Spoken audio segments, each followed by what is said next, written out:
Pete Bucher is 40 years old.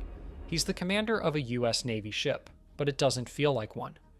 The USS Pueblo is slow, old, and armed with just 2 machine guns. It drifts in the freezing international waters off the coast of North Korea. But suddenly, North Korean patrol boats appear on the horizon, speeding toward the Pueblo.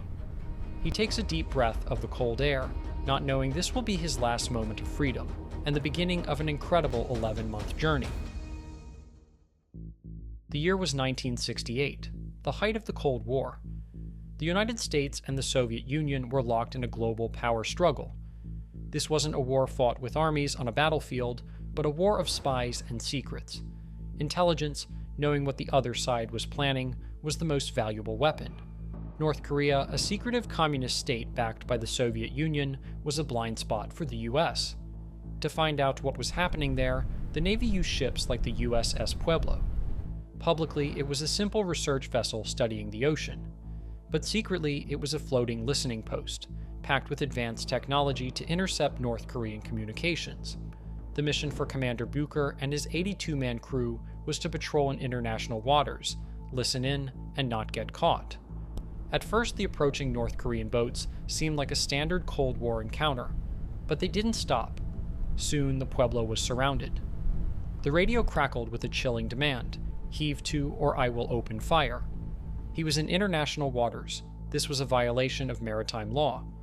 But the North Korean ships were faster and more aggressive. Suddenly, the cold air shattered with the roar of cannon fire. The attack was brutal and swift. The ship's hull offered little resistance, shuddering violently as cannon shells punched through the steel. On the bridge, Commander Bucher was wounded. The attack claimed its first victim. Fireman Dwayne Hodges was mortally wounded. It was chaos. The crew frantically tried to destroy their secret equipment and intelligence documents, but it was a hopeless race against time. With his ship shot to pieces and unable to fight back, Bucher faced an impossible choice: surrender his ship or watch his entire crew be destroyed. He made the agonizing decision to surrender. North Korean soldiers swarmed the Pueblo, prodding the Americans with bayonets, blindfolding them and tying their hands. They were taken ashore and plunged into a brutal prisoner of war camp. Life became a monotonous cycle of pain and indoctrination. For up to 16 hours a day, they were forced to sit perfectly still in unheated rooms, studying the political ideology of North Korea's leader, Kim Il-sung. Mealtimes brought no comfort, offering only meager rations, a starvation diet designed to keep them barely alive.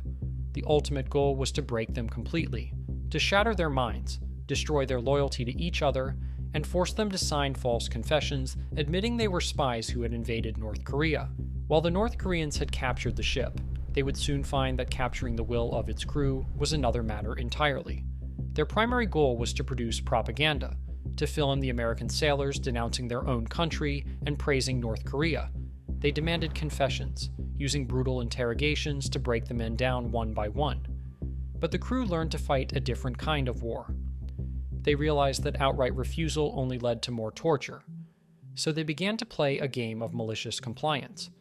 They gave their captors confessions, but confessions laced with subtle sarcasm and language so wooden and stilted it was obviously coerced. They turned the propaganda sessions into a farce, robbing their captors of the genuine victory they so desperately craved.